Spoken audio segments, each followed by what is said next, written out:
살다 보면 왜 나한테만 이런 일이 생기지? 라는 생각을 하게 되는 순간들이 있습니다. 계획했던 대로 일이 흘러가지 않을 때, 혹은 노력한 만큼 결과가 나오지 않을 때, 우리 마음은 쉽게 흔들리고 삶은 복잡하게 꼬여버리죠. 그럴 때 대부분의 사람들은 좌절하거나 혹은 억지로 문제를 회피하려 하곤 합니다. 하지만 철학자 프리드리히 니체는 정반대의 태도를 권합니다. 그는 말합니다. 삶이 꼬였다고 해서 피하거나 원망하는 대신 있는 그대로 끌어안아라. 오히려 그 안에서 해방감을 얻을 수 있다. 니체가 강조한 사상 중 하나는 바로 아모르 파티, 즉 운명을 사랑하라는 태도입니다. 운명을 받아들이는 것, 심지어 그 불행조차 사랑하라는 말은 다소 충격적으로 들리죠. 우리는 흔히 행복이란 고통을 줄이고 원하는 대로 삶을 꾸려나가는 과정에서 얻는 것이라고 믿습니다. 그런데 니체는 오히려 불행, 고통, 실패가 삶을 진정으로 풍요롭게 만들 수 있다고 주장했습니다. 그렇다면 정말 삶이 꼬였을 때 그것을 받아들이면 편해질까요? 아니면 단지 고통을 합리화하는 자기 위안일까요? 이 영상에서는 니체의 사상, 특히 삶이 꼬였을 때 그것을 받아들이는 태도가 어떤 의미를 갖는지, 그리고 실제로 우리의 삶에 어떤 도움을 줄 수 있는지 살펴보려 합니다. 먼저 니체가 왜 그런 생각을 하게 되었는지, 그의 배경과 철학적 맥락부터 시작해 보겠습니다. 니체는 평생 동안 병약한 몸을 이끌며 살아야 했습니다. 심각한 두통, 시력 문제, 위장병 등으로 끊임없이 고통받았고 결국 젊은 나이에 교수직도 내려놓을 수밖에 없었죠. 게다가 그의 저작들은 당대에 크게 인정받지 못했습니다. 그야말로 삶이 꼬였던 인물이라고 할 수 있습니다.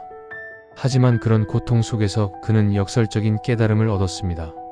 바로 고통이야말로 인간을 단단하게 만들고 진정한 창조성을 불러일으킨다는 것이었습니다.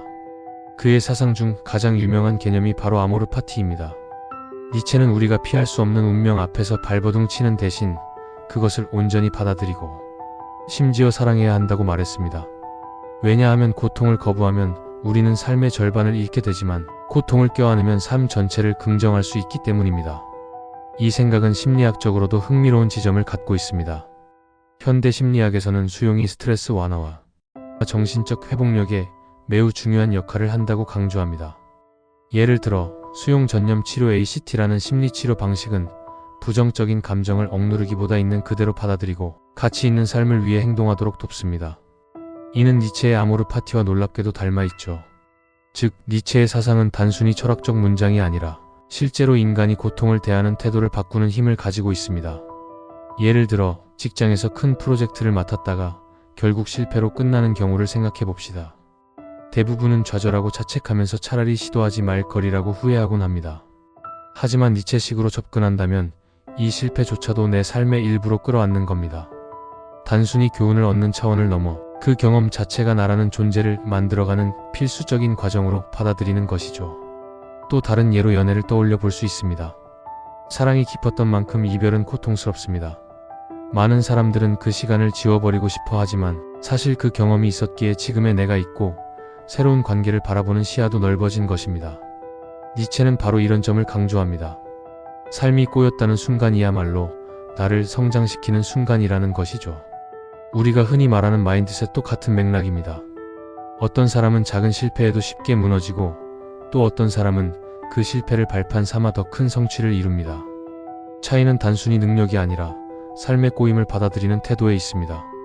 현대 사회는 효율과 성과를 끊임없이 요구합니다. 그래서 우리는 실패나 좌절을 더 두려워하게 되죠. 하지만 니체의 관점으로 보면 그 두려움이야말로 삶을 더 힘들게 만드는 원인입니다. 오히려 꼬인 상황을 있는 그대로 받아들이는 순간 이상하게도 마음이 한결 가벼워집니다. 그렇다면 우리는 어떻게 하면 니체처럼 삶의 꼬임을 긍정할 수 있을까요?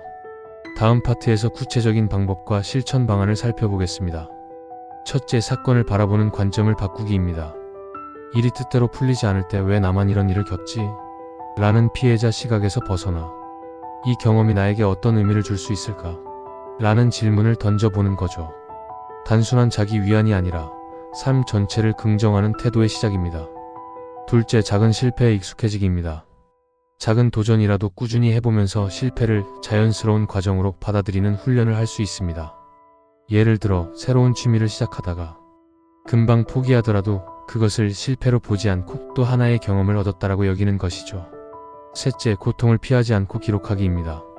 힘든 일이 생겼을 때 일기나 메모를 통해 솔직하게 기록하면 고통을 억누르지 않고 바라볼 수 있습니다. 이렇게 하면 마음속에서 막연히 부풀려진 두려움이 줄어들고 오히려 객관적으로 자신을 이해하게 됩니다. 넷째, 가치 중심의 행동하기입니다. 니체가 강조한 삶의 긍정은 단순한 수동적 수용이 아닙니다.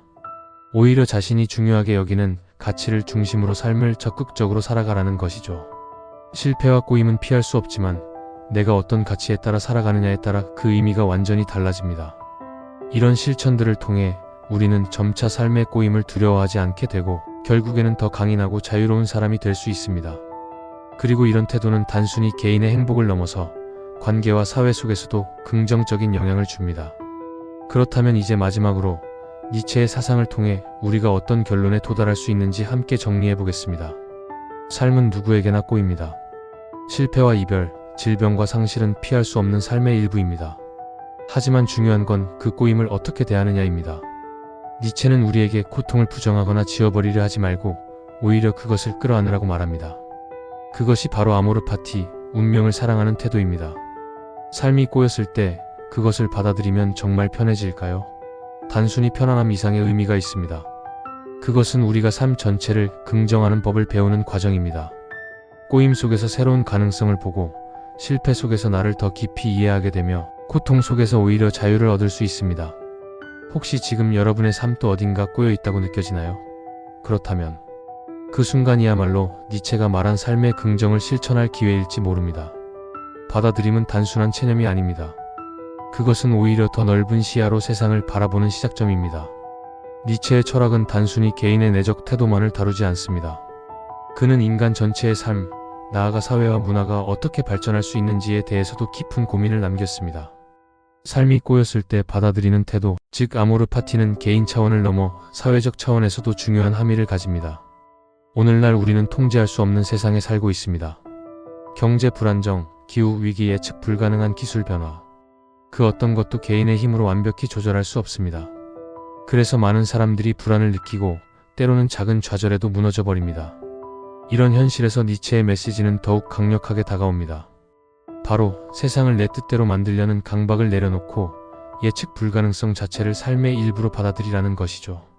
현대 심리학에서도 불확실성 수용이 중요한 주제로 연구되고 있습니다. 불확실성을 억지로 제거하려는 사람일수록 스트레스와 불안이 심해지고 오히려 불확실성을 삶의 일부로 인정하는 사람이 정신적으로 더 안정적이라는 연구 결과도 있습니다. 니체가 강조한 태도는 단순히 철학적 이상이 아니라 실제로 우리의 정신 건강에도 필수적인 요소인 셈입니다. 그렇다면 왜 사람들은 꼬임과 불확실성을 그렇게 두려워할까요? 이는 현대 사회의 구조와도 연결됩니다. 우리는 어릴 때부터 실패를 최소화하고 경쟁에서 이기는 것을 목표로 훈련받습니다. 시험에서 좋은 점수를 받아야 하고 좋은 대학과 직장에 들어가야 하고 사회적으로 성공한 삶을 살아야 한다는 강박 속에 자라납니다. 그런데 현실은 언제나 계획대로 흘러가지 않죠. 결국 이런 문화적 압박이 삶의 꼬임을 더욱 괴롭게 만들고 받아들이는 것을 더 어렵게 만듭니다. 니체는 바로 이 지점을 통찰했습니다. 그는 기존 가치관, 특히 사회가 주입한 도덕과 성공 기준을 비판했습니다. 그리고 우리 각자가 스스로의 가치와 의미를 만들어야 한다고 강조했죠. 삶이 꼬였을 때 받아들이는 태도는 단순히 개인의 회복력이 아니라 기존 사회 질서와 싸우며 자기만의 길을 개척하는 태도이기도 합니다. 작은 일상에서부터 이 일이 나를 괴롭히는 게 아니라 나를 단련하는 과정일 수 있다라고 스스로에게 말해보는 겁니다. 예를 들어 교통체증에 갇혀 짜증이 날 때 이 시간을 통해 참을성을 키우고 있구나라고 바라보는 식입니다. 우리는 보통 성공을 기록하고 자랑하지만 실패는 숨깁니다. 그런데 실패를 기록하다 보면 놀랍게도 시간이 지나면서 그것이 귀한 자산으로 남습니다. 그때 이런 실패가 있었기에 지금의 내가 있다라는 연결고리를 발견하게 되죠. 니체가 말한 삶 전체의 긍정은 바로 이런 과정에서 드러납니다. 인간은 누구나 자기 삶을 하나의 이야기로 이해합니다. 꼬인 순간을 단순히 불행한 에피소드로 남길 수도 있고 전환점으로 새롭게 위치 지을 수도 있습니다. 예를 들어 그때 실패했기에 지금 새로운 길을 열 수 있었다라고 해석하는 것이죠. 이건 단순한 자기 위안이 아니라 삶을 적극적으로 다시 쓰는 창조적인 태도입니다. 니체의 철학에는 늘 도전적인 질문이 숨어 있습니다. 그는 이렇게 묻습니다. 만약 내가 지금의 삶을 그대로 무한히 반복해서 살아야 한다면 너는 그것을 기꺼이 받아들일 수 있겠는가? 이것이 바로 그의 영혼의기 사상입니다. 이 질문은 삶을 꼬임까지 포함해 긍정할 수 있는지를 극한으로 시험합니다. 대부분의 사람들은 불행을 지우고 싶어 하지만 니체는 오히려 그 불행까지 긍정할 때 진정한 자유에 도달한다고 말합니다. 이 생각은 우리에게 묻습니다. 당신은 지금의 삶, 심지어 꼬여있는 이 순간까지도 다시 살 의지가 있습니까? 이 질문을 진지하게 마주하면 우리는 삶을 더 깊이 바라보게 됩니다. 단순히 성공과 실패의 결과에 휘둘리지 않고 그 과정을 하나의 전체로 긍정할 수 있는 힘을 얻게 되는 것이죠. 삶이 꼬여 있을 때 우리는 흔히 그것을 벗어나려고만 합니다. 하지만 니체가 말하는 아모르 파티는 달라요. 그 순간을 끌어안고 사랑하고 심지어 그것을 나의 일부로 받아들이는 태도입니다. 그것은 단순한 체념이 아니라 더 넓은 자유를 향한 길입니다. 오늘 우리는 니체의 목소리를 통해 다시 한번 묻게 됩니다. 삶이 꼬였을 때 나는 그것을 어떻게 바라볼 것인가? 만약 우리가 그 꼬임을 피하지 않고 껴안을 수 있다면 우리는 이전보다 훨씬 더 강해지고 자유로워지고 살아있다는 사실 자체를 깊이 느낄 수 있을 것입니다. 삶이 꼬였을 때 받아들임이 정말 편해지는 길일까요? 니체의 대답은 분명합니다. 그것은 단순히 편해지는 것을 넘어 삶을 온전히 사랑하는 길이라는 것입니다. 그리고 그 길은 지금 이 순간 우리의 선택으로 열릴 수 있습니다.